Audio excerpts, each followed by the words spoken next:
Hello guys, welcome back to FOOTY.COM, your home of football culture, shirts, boots, news and even more stuff. My name is Stephen, this is Phil, and let's get into today's video. And look what we've got here today, Phil. We've been given this has arrived in the post. It's the Umbro Medusae 3 in this absolutely beautiful, big, beefy box. It's massive, isn't it? We have to talk about the box because it is so solid. I mean, I don't know what it's made of. There you go. It feels weighty, it feels very good quality. It's a good box. I never thought I'd be excited by a box. No, you know what? As far as boxes go, I'm going to say this is the best box I've seen for football boots. Unless he was actually inside this. Yep. And here we've got essentially the first ever pair of laceless leather boots in world football history. Look at these absolute beautiful bad boys. I'll give you one to hold there. That is a lot of leather. Look at that. I mean, that pretty much covers the entire front of the boot there, which is I'm not seeing it look like that at all. Well, this is the Medusae 3 Elite, the first ever laceless leather boot. Umbro spent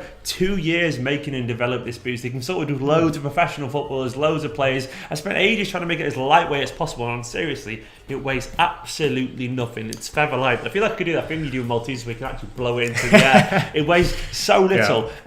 You can see why players have gone for this, given the fact that, you know, it just feels so like feather light to wear on your foot. And spent ages basically stripping away things that they felt were unnecessary. The leather obviously is designed to help the ball feel closer to your foot. And it's a very bold and interesting design from Umbro, isn't it? Yeah, I think it's interesting because you look at, again, the amount of the boot that's covered by the leather. It shows that in a similar thing to the kind of Phantom Vision, how they had that big section of the inside of the boot with that for touch. And you can see here, essentially, with that much of the boot covered, that's going to assist you and really help you for that kind of not only touch but just comfort as well, I think, on so much of the boot. And you can see that, which is quite well, no one does leather boots quite like Umbro, do they? Given the speciality, if you give Michael Owen, historically the most famous person to probably wear these boots, and they have a history of just kind of embracing that kind of simplicity of the leather kind of culture and kind of running with it. And they've done that here again, and it's almost like most people are kind of abandoning that these days, but Umbro are sticking to that. They're sticking to the principles as they do with shirts, really. Umbro, a very historical company, very kind of nostalgia driven. You kind of have to admire that, really, don't you? You do, and you're right about the heritage. And I think,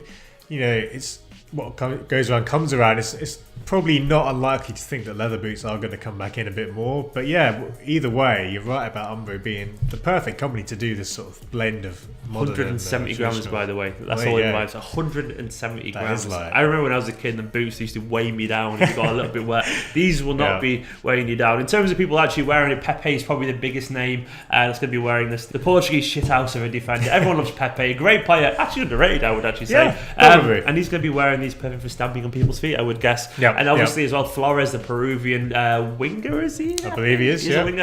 I don't know if he's a winger or not, but I remember him from the World Cup. These are actually only limited 24 pairs in the country. They'll be released on the 19th of October, so you got Friday coming for these, but then they'll be available for general release in early 2019. So this is essentially a sneak preview. So thank you very much for this, Umbro, for these lovely boots. Yeah, and I've just finished a note on the colour as well. This kind of mint kind of colour, I guess, very much kind of on trend, and we've seen a lot of kits and boots with this colour. So I think it's nice to bring in again that touch from Umbro.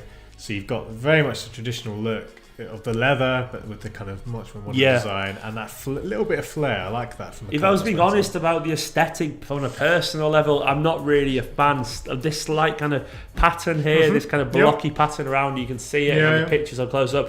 That isn't really for me. I do appreciate the leather touch though. I like the kind of minty colour of it as well. I think aesthetically, it's not quite there in terms of like being on the very high of the game, but I do appreciate that they're trying something new here. And at the same time sticking with their heritage. It's a very Umbro thing to do, and you've got to love Umbro for many reasons there as well. In general, it's a good boot. We haven't play tested it. Personally, neither of us are particularly good at football. We just talk about how it looks and aesthetically and the idea behind it. But I want to know what you guys think about this boot. Let us know in the comments below. And also, can a quick minute just to appreciate this shirt that I'm wearing as well. Oh yeah.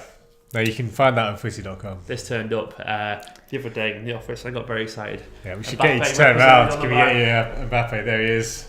What a beautiful shirt with the Jumpman logo there. But anyway, guys, as we were saying, this is the home of football culture, shirts, boots, news and all that kind of stuff. Subscribe if you're a big fan of football, essentially, and we will see you tomorrow.